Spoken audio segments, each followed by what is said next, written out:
But that's, I think it's pretty. So if you would like to get started, Shane, Henry, Alex Cordeel, and Christian Dixon have all informed me they will not be attending. We are waiting for Natasha Jackson still.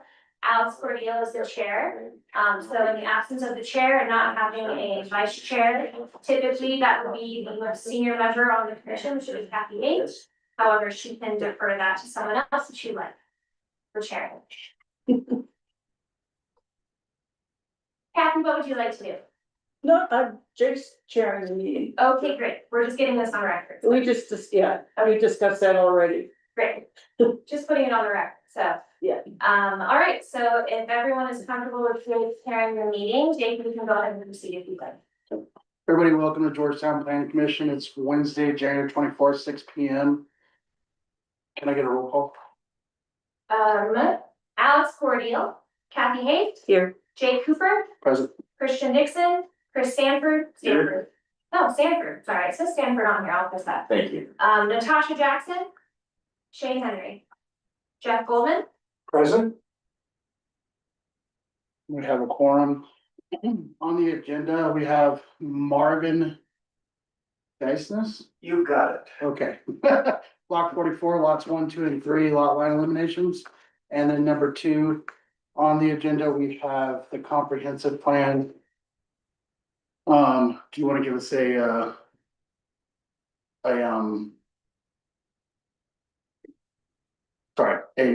staff, would you like to call for approval of the agenda? Oh, sure. Approval of the minutes for November 19th, 2025. Agenda, not minutes. Oh, do I have a motion to approve the agenda? I Yes. move that you approve the agenda. I'm sorry, I was slow, you're faster. I second. All in favor? Aye. Aye.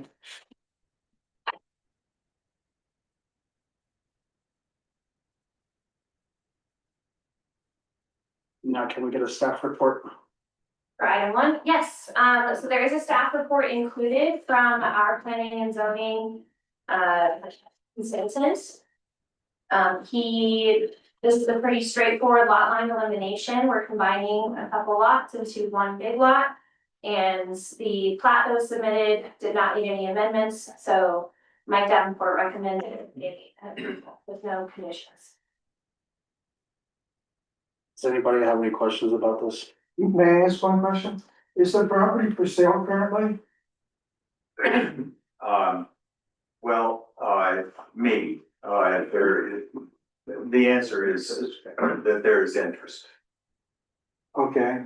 So typically procedurally, it would be staff report and then the applicant could say something and then we would do questions with the commission. Is that okay? So Bob or Mark, did you want to talk about this project at all? I think it's very straightforward and I was impressed with the consultant's report, which was in the packet, and I assume you've all seen that. It's a very simple thing. We want to not have build on 3 lots, one of which is not very good for building and should be retained as on-site drainage retention. It'll be fixed up and made to look a lot nicer than it does now, but at least it'll be there. And I think having one residential structure will be fit into the area. It'll eliminate quite as much traffic on a narrow traveled way. The right of way is there, but the traveled way is something. And there would presumably be less demand for on-street parking. Is that the property that would butt up to the nice little garage or barn, whatever that is? Yes, that's the south side. The front is obviously along Biddle. It runs with the 10 feet, 152 feet along the front of Biddle, and it's 84 feet deep. The property behind this proposed lot 1A is, I think I'm not exactly correct, but HGI, I think, owns it or at least caretakes it. It's in a perpetual land trust. So Okay. nothing will be built there. No, but so you're not actually touching or abutting the barn, per se? The property line is at the very, very bottom of the stone wall that's on the north Okay, side of the okay. barn. Okay. Okay. Thank you. That was more curiosity than anything. And that's another reason for combining, because one of the plans for development, if we were to have gone even with two homes. We would probably have to build a second retaining wall so that we did not disturb that existing historic wall. Right, And there'd be a small little narrow alleyway that the mountain lion could run through, but probably not much else. So this just makes, I think it'll allow us to work with the property a lot better. Is that all? Yeah, we're not gonna put any, yes, okay, that's all. Does anybody have any questions for? Well. Can I go back to my original question?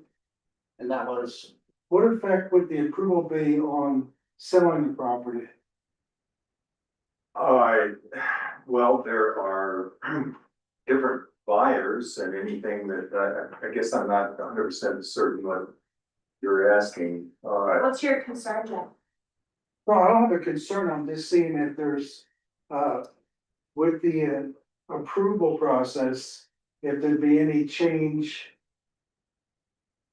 on selling requirements. No. Okay, Everything is. That's what I'm trying to say. Yeah, no, Okay. it just gives you a bigger lot. Okay, that's all I'm asking, that's all I'm asking. Yeah. You would not be able to sell them individually, it would all be one lot. That would be- Gotcha. Okay. Very good. So make sure it's clear. Yeah.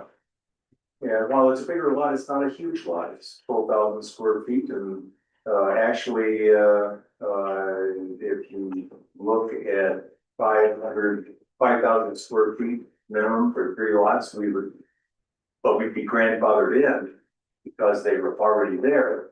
But we're really making it more like what the current code calls for. Natasha, do you know what's going on, or do I need to explain anything of it to you? Oh, I was reading a little bit in this, but if anyone wants to do a recap, that'd be awesome. So it's basically 2 lot line eliminations for 3 lots to turn 3 lots into 1 lot. Okay, okay. And the town has set recommendations, if the town attorney's gone over it, who else went over it, The town attorney has not reviewed this, our Mike. team, so Davenport, sorry. consultant did review this. It's a fairly straightforward lot elimination. They're taking several lots and combining them into one lot, which allows them to, we have like lot coverage, it would allow them to do the same percentage on a bigger lot, less space to build or anything like that. And the applicant is mentioning that, there's protected land behind it that would not be built on at any point in time. And Kathy asked a question about its location in relation to the Nigel barn, is that correct? yeah, the nice little house is up there and then there's a barn next to it. And then Jeff requested information on it would impact the sale of the lots. Yeah, I don't think I have any questions. Anybody have any questions? I think my only concern with this would be, obviously with any lot line adjustment, I always ask myself kind of, at the time that part of the town was zoned, there was obviously a reason why it was zoned the way it was, and so, not having reviewed any of the history of why that area was zoned the way it was and how that would affect authorities and stuff like that. I guess that would be my only concern, is that it might negatively impact the town if we had that subdivision zone for, say, like 3 sewer taps. Now, with eliminating that line, it's only 1 It's, sewer if tap. anything, I think it'll positively affect the community, because you'll have 2 less houses going on that property that will not be producing waste, will not be drawing on water, and will not be drawing on electricity. Correct, but if that, We don't area- know necessarily for each lot to have water, sewer, or anything like that. okay, When they did the zoning a long time ago, it's pretty just, every this many feet, they would create a block, so. right, And the lot lines themselves, if I could add, are old, historic, way old. right, right. These days, you wouldn't actually be allowed to, like, once this is combined, we wouldn't legally be allowed to split it back up into those because they're too small. For our minimum lot is 5,000 square feet and each one of these is smaller than that, so. Right. They are grandfathered in because they're old, but they don't meet our current, they're non-conforming. Right, so that would be more something to be concerned about on the north end, where development is, and zoning is a little more current, I guess. So We don't have any maximum lot requirements, we only have minimum lot requirements. Right. Although if somebody pushed it, we'd probably create them, so. Well, that'd be my concern. So by combining the lots, we're not changing the zoning, then, correct? Okay. Good. Any questions, anybody else? On page 2 of 2 at the very bottom, there's a recommended motion. That's what I was looking for. So the very first page, if you just flip it over, at the very bottom, there's a recommended motion. Oh. Do I have a motion to approve these lot line eliminations? I move to approve combining the north 10 feet of lot 1, the south 42 feet of lot 1, and all of lots 2 and 3. Excuse me. Into a new lot 1A in block 44, town of Georgetown, based on a finding that the application complies with the criteria for approval. So moved. Do I have a second? I said, Oh, all in favor? I'm Aye. Motion passes. overwhelmed by the amount of paper put this thing together. We've got a half a three here. I was overwhelmed. For his help, I wouldn't have be here. And one little note, that little section, 10 foot, Yeah, well, Marvin knows, that was required in order to go to the outhouse. It was an hour. I also believe that up, right up in that area where that is, and then going further to the east was a slaughterhouse. So you might find a bunch of bones in there. Yeah, you might. Okay, well, I'll make some historic broth with them. Thanks, all. Thank you. Have a good night. Next on the agenda we have.